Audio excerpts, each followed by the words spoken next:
The desert stretched endlessly that night, a sea of shadows and whispering sand. The wind cut across the mesas like a blade, carrying the scent of rain yet to come. Somewhere a coyote's howl pierced the darkness, sharp and lonely. And then another sound. Laughter, soft, teasing, and entirely out of place. He was alone in his cabin, the ranch quiet for the first time in weeks. Elias Ward had grown used to the solitude, the rhythm of the land, the predictable routine of tending cattle, mending fences, and watching the sun sink behind the red mesas. But the desert has a way of reminding a man just how fragile his peace can be.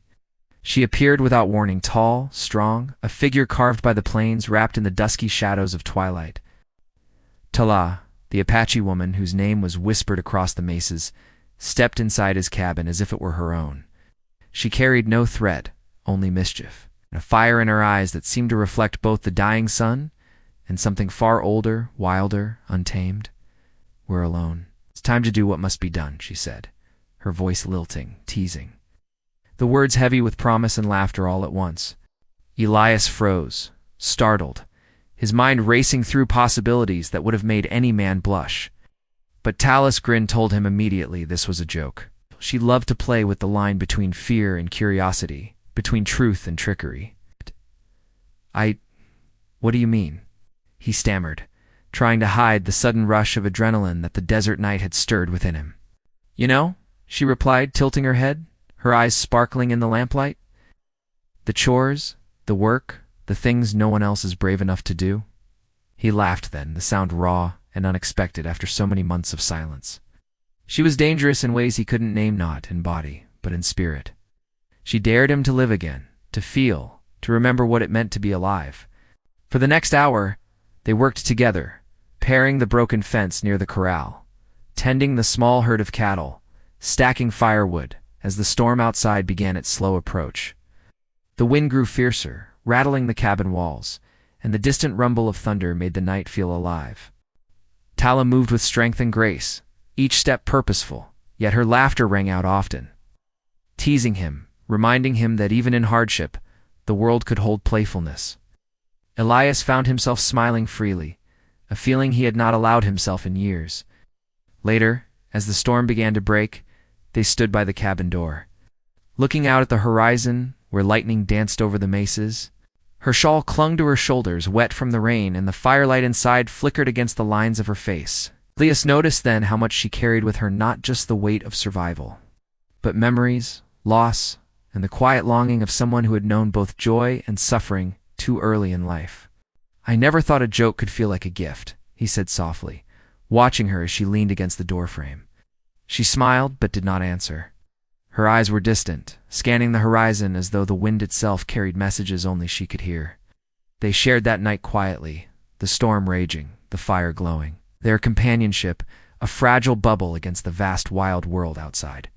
And for the first time in years, Elias allowed himself to feel not just the practical certainty of survival, but the messy, unpredictable warmth of connection.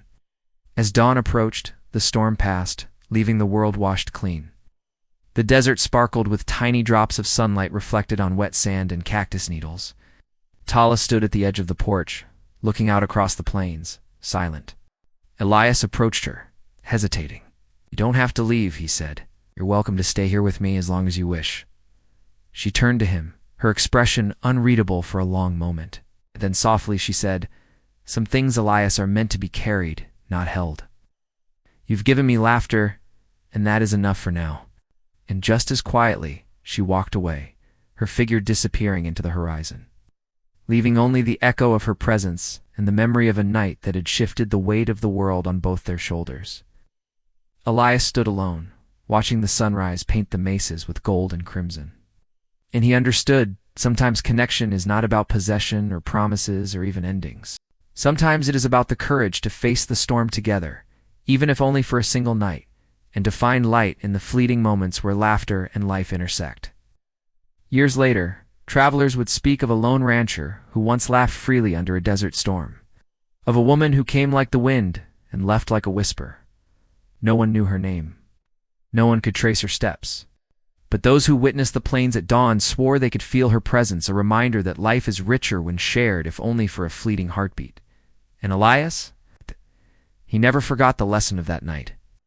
That joy, humor, and companionship can arrive unexpectedly in the form of a joke, a glance, or the voice of someone who dares to step into your world, even just for a moment.